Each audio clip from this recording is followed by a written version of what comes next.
कांग्रेस की तो घबराहट और अंतर्कलह चरम सीमा पर है। आज ये दिख रहा है कि कांग्रेस कैसे कमजोर हो चुकी है। में सत्ता बनाने की बात रखती है, वो हरियाणा में उम्मीदवार नहीं उतार सकती, इससे कमजोर पार्टी। चौटाला परिवार एक सशक्त बनाया तो जननायक जनता पार्टी थी। पिताजी भूपेंद्र हुड्डा प्रदेश का मुख्यमंत्री का सपना जो उठते जागते देखते हैं, उनका टूट गया था। और आगे भी गारंटी दे देता हूँ, ना तो वो सांसद बने, ना उनकी सरकार कभी प्रदेश में।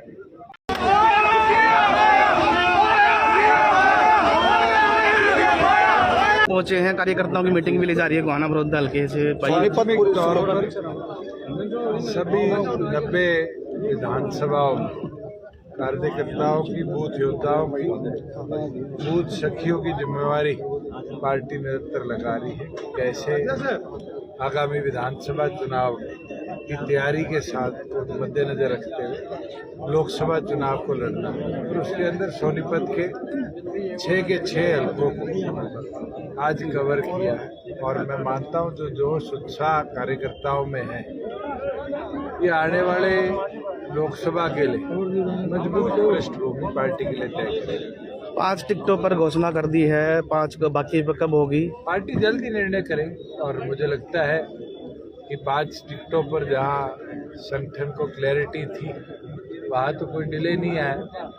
जहां आने वाले भविष्य के अंदर हमें समीकरण भी देखने पड़ेंगे, उनके अंदर जरूर विचार करेंगे और पार्टियां क्या उम्मीदवार करती है। मगर अगर ज्यादा देरी भी होगी तो पार्टी अपनी बची सीटों पर भी विचार करके घोषणा। क्या आप या आपके भाई भी चुनाव लड़ सकते हैं? मैं मानता हूँ मेहनती कार्यकर्ता कोई संगठन से जुड़ा हुआ वो चुनाव लड़ेगा।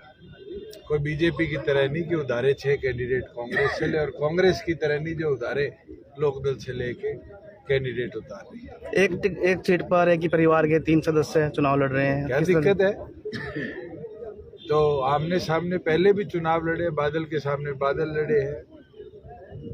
आज उठा के देखोगे तो पवार के सामने पवार लड़ रहा है, यादव के आगे यादव लड़ रहा है। तो जिताएगी। और मेरा ये मानना है कि जनता वोट की ताकत से बदलाव लाती है, और वोट की ताकत जो है वो कैसे मिले। हरियाणा की बोली बोलने वाला आदमी पार्लियामेंट में चुनकर जाए, हम ये प्रयास कर रहे हैं।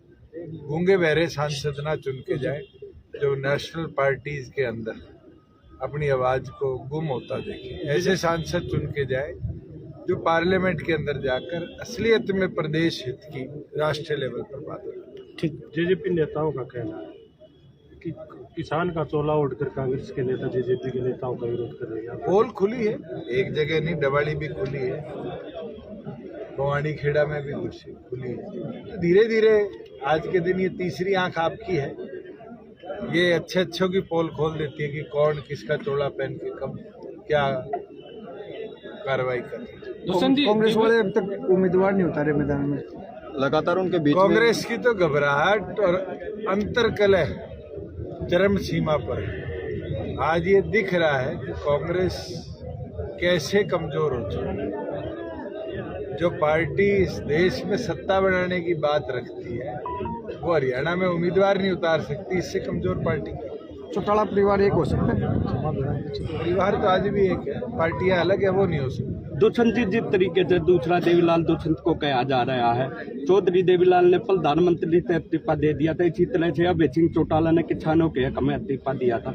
आपने 10 सीट होने के बाद किसानों के विरोध में उन पर लाठीचार्ज कराए, वो मैंने कराया सरकार में तो आप भी थे। मैं आपको एक चीज बोल दूं, आज आप मंडी में चले जाओ, मेरे को तो महीना हुआ है सरकार से दूर। इस महीने के अंतर को आप किसान से पूछें।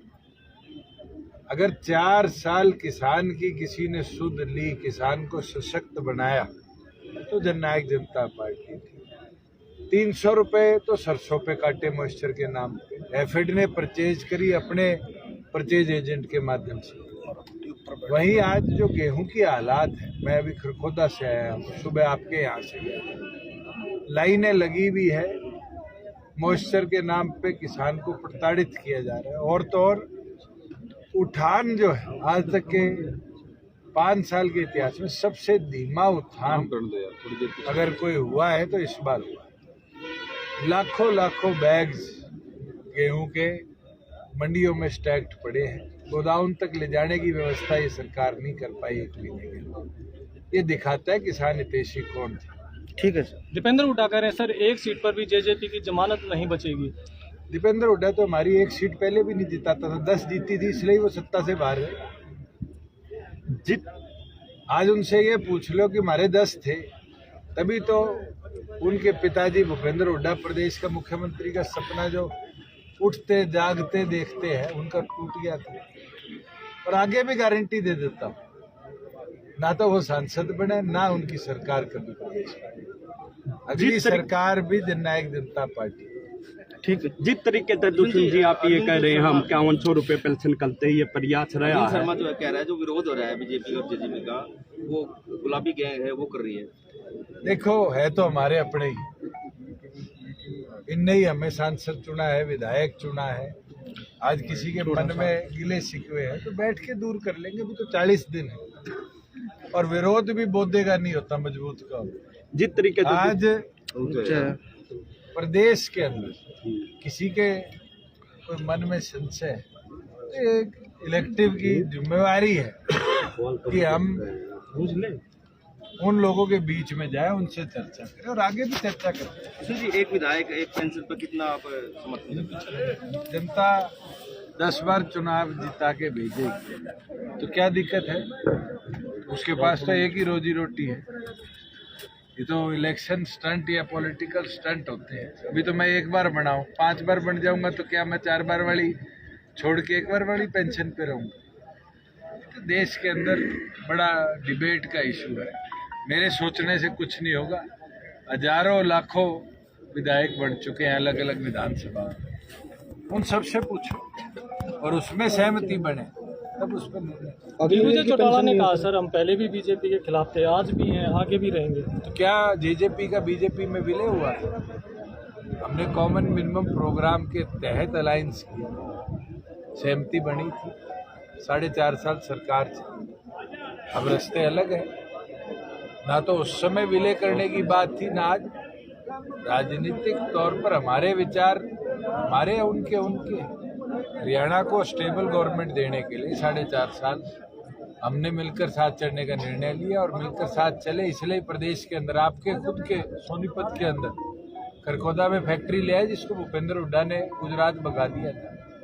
कोई लापता अगर मैं ना होता वहाँ पर। आज किसान की जो दुर्दशा है, 4.5 साल जो उसको खुशी दिखती थी, पैसा खाते में आता था, 48 घंटे में आता था, क्या उस समय हम सरकार में ना होते, स्टॉप गैप अरेंजमेंट ना होता तो वो खुशी दिखती किसान?